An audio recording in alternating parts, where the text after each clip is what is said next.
First of all, let me say I am so sleepy today. I don't know why, but I'm gonna try to get like a nap in at some point today before my tasks begin. But I came on here to mention that I've learned something about myself, something that I already knew, but now I'm putting two and two together so then a solution is able to be considered at least because of it. So, me, like backstory, I've had, like, if you were to look at my resume, I've had so many different jobs, so many different things that I've done in my life. Like, people used to joke with me all the time, like, you probably did forklifting. Like, anything is believable. Anything is believable. And people used to joke with me about that because I've tried so many things. And every time I've done an interview with my, and we were talking about my resume, they were like, whoa, you've done a little bit of everything, haven't you? So that's this funny thing about me. And the reason why is because I'm always trying new things because I don't like those things. Like I do things and I give them a really good chance when it comes to jobs. And I eventually am like, I hate this shit. I hate it so much. Um, and that's happened with every single job, every single role, everything that I've had. And the base of that is that I just hate having jobs. I hate working for people with a passion. I hate not being able to say no.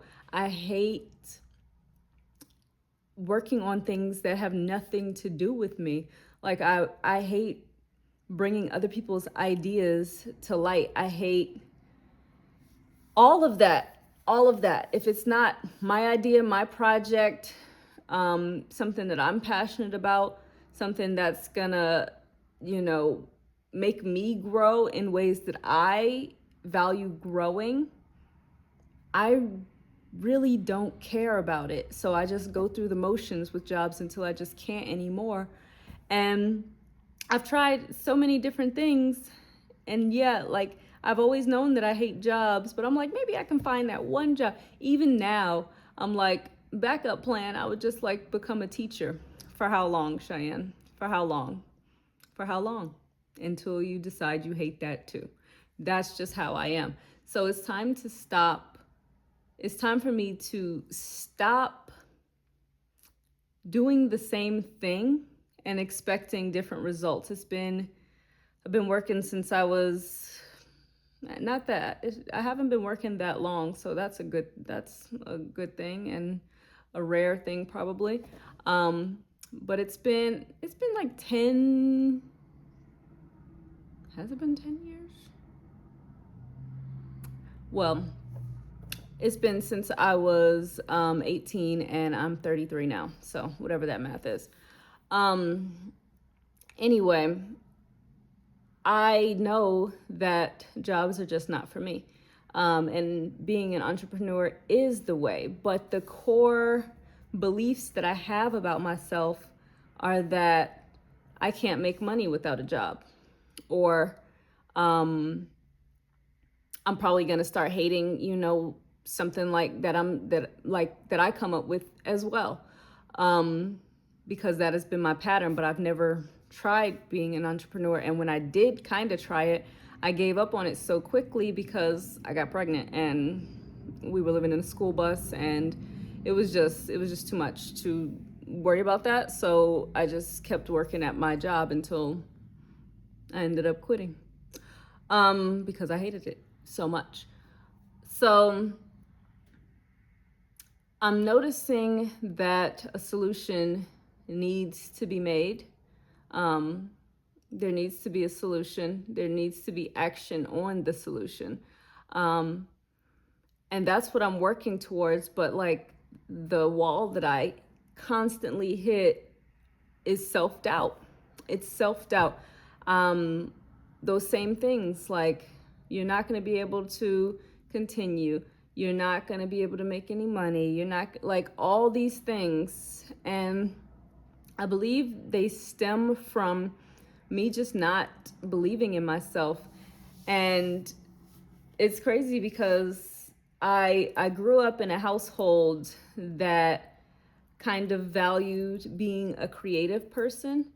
And I have never, I'm not going to say that I've never been that, because I feel like I was that, just in my own ways, and that I'm private. I'm a very private person. Even my husband asked me, like, what'd you do today? I'm like, business as usual. I just worked on my projects, and he just keeps it moving because I don't feel comfortable sharing my things with people, especially people that are overly critical. And I feel like I have grown up around a lot of people like that. If things didn't fit their box of what something should be, then it's not worthy of being called art. It's not worthy of so that's something that I still struggle with, and I'm still finding my way out of.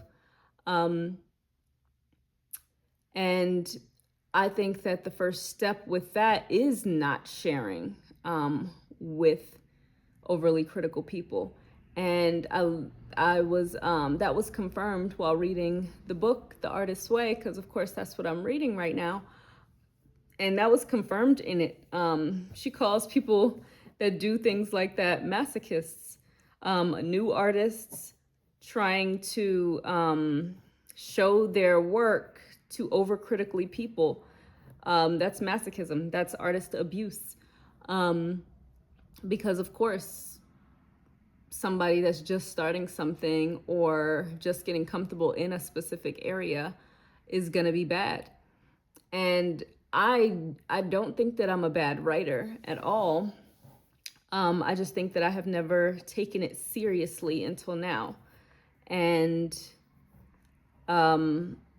that's hard to face, because I could have been, so far along. I could have been such a great writer right now, if I would have just been serious about it and stopped trying all these things and considering them the end of the road instead of like a stepping stone towards being a better writer. So that's a hard thing to face. But being that this is the time that I just have this to focus on, I don't have anxiety to focus on. My child is not here with me all day, every day. My husband is not here with me all day, every day. This is the time to learn to trust myself, to remain consistent, to get rid of these negative core beliefs that I have about myself and my abilities, and to just keep going. Like I watched a video the other day, and it was on that Hard Knock channel when that guy interviews millionaires and billionaires. And number one of those videos is the reason why I finally did something with my face. One of the ladies was like, you can't sell a dream to anybody looking like a nightmare. And I was like, God damn, I look like a nightmare every day. So let me do something with myself. Anyway, where was I going with this? Oh, so I believe it was Jesse Itzler that said I believe he said this, unless this was just my interpretation of the video afterwards, but I wrote this down. I wrote, adapting is how you get back up. Like, get back up every time you fall. Yeah, that's one thing. But what it really means in business is adapting to all of the changes that are going to come your way, because they are going to come your way. And I really learned this from trading, because market conditions change based on a tweet in the middle of the night by our damn president. Market conditions can change completely based on that. And then I have to change up my whole strategy. Not really the strategy, but I have to change something about my strategy that changes everything else. So I feel like trading has just taught me a lot about myself, and a lot about business, and a lot about dusting yourself off and keeping the ship moving. It has taught me a lot about that because it's constant. It is constant. You always have to find a way to make it. You always have to find a way to make it. And you can go through losing streaks. You can go through winning streaks. You can like you have losing months. You have winning months. You have months that you made like crazy amounts that you never thought you could make. In mine, I have had that, but it's like really low still. But anyway, yeah, like trading has definitely taught me how to adapt and the importance of adapting when you're trying to be successful. So, because I think that it applies to anything. We have a gnat problem right now because I overwatered my plants, but so if you see any gnats around, that's why I'm working on it. But I think that is my message of the day. Number one, don't try to sell. That's so funny to me. Don't try to sell a dream looking like a nightmare. And number two, getting back up just means adapting. Adapting. Yeah. And this whole portion of my life is based on adapting, consistency and adapting. Yeah, I think that's all I have to say.